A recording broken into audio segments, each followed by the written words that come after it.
on a commencé par faire des économies avec les méthodes classiques. Hein. On a consolidé, virtualisé, outsourcé, massifié les contrats. Enfin, nous, là, on a créé une grosse filiale informatique dans laquelle on a rassemblé toutes les activités transverses du groupe. Il y a plus de 500 personnes.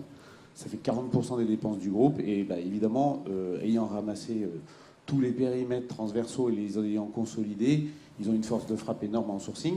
Donc on a fait de la grosse massification de contrats. Voilà, donc on a à peu près utilisé tout ce qui était et on est au bout de classique. ça, de et cette là, logique. on commence à arriver quand même à peu près au bout. Enfin, je pense que les fournisseurs dans les appels d'offres commencent à dire que là, ils peuvent pas aller beaucoup plus loin. C'est vrai qu'on a consolidé des centaines de contrats en un ou deux. On n'a plus qu'un contrat SAP Monde pour tous nos supports SAP. On n'a plus qu'un contrat d'infogérance Monde pour toutes nos infras. Bon, après, aller plus loin, ça commence à devenir difficile.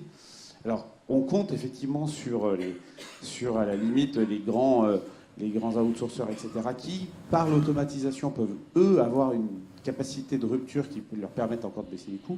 Mais ça, je pense qu'on arrive quand même relativement au bout. Et on voit bien qu'il va falloir qu'on passe sur des choses plus en rupture.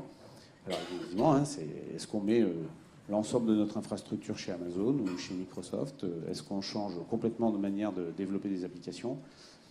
C'est des changements plus lourds.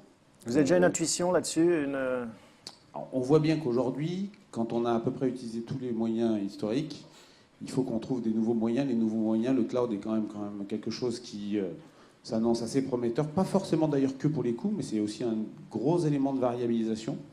Et aujourd'hui, dans un monde qui évolue en permanence, où les activités évoluent, les périmètres évoluent, la pression économique évolue, la variabilité, elle a une valeur. Donc ça, c'est intéressant.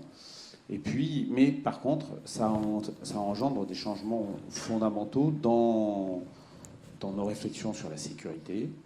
On est une entreprise très sensible, évidemment, à la sécurité, entreprise pétrolière présente dans 130 pays dans le monde, dont les grands concurrents sont des Américains, des Chinois. Forcément, là-dessus, on a des vrais... Mais les convictions sont en train de changer aussi. On voit qu'on peut bouger.